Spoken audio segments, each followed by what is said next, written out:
नमस्कार मंडळी, शुभ सकाळ. तर आमच्या आता सकाळच्या कामाला झालेली आहे सुरुवात. तर आम्ही पहिली गाय घेतलेली पिळायला. आता तिचं पान व्हायचं काम चालू आहे. तर असं पाणी लावायचं, तेव्हा गाय पान व्हायची आणि नंतर मग दूध द्यायला चालू करते. हे पावसामुळे शेण लागले गाईला.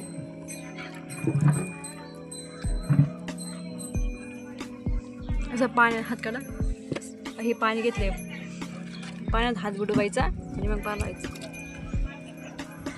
तिला समोर आपण पेन ठेवली, कांदी पेंट कशी काढली. तर आमच्याकडे काही दूध पिळायला मशीन वगैरे काही नाही, आम्ही हातानेच पिळतो.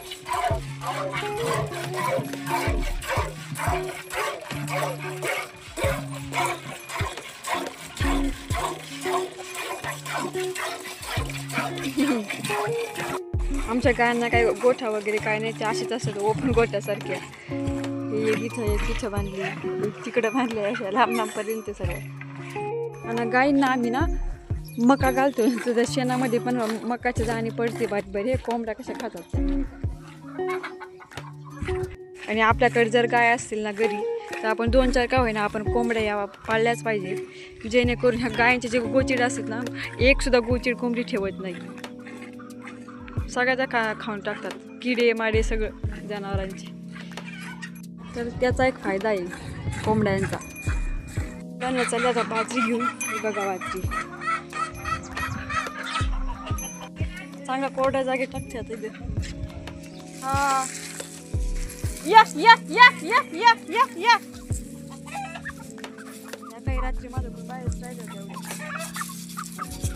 Yes yes yes yes yes.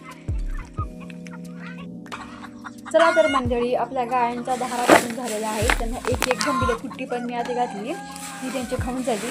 आता आम्ही परत त्यांना एक गंभीर कुट्टी घालते सगळ्यांना. तर आपण कुट्टीमध्ये घालतो कडवळ, मका आणि गवत. आणि आमच्या गायांना दाबण नाही आहे, आम्ही त्यांना असंच हंड्यामध्येच खायला घालतो सर्वांना.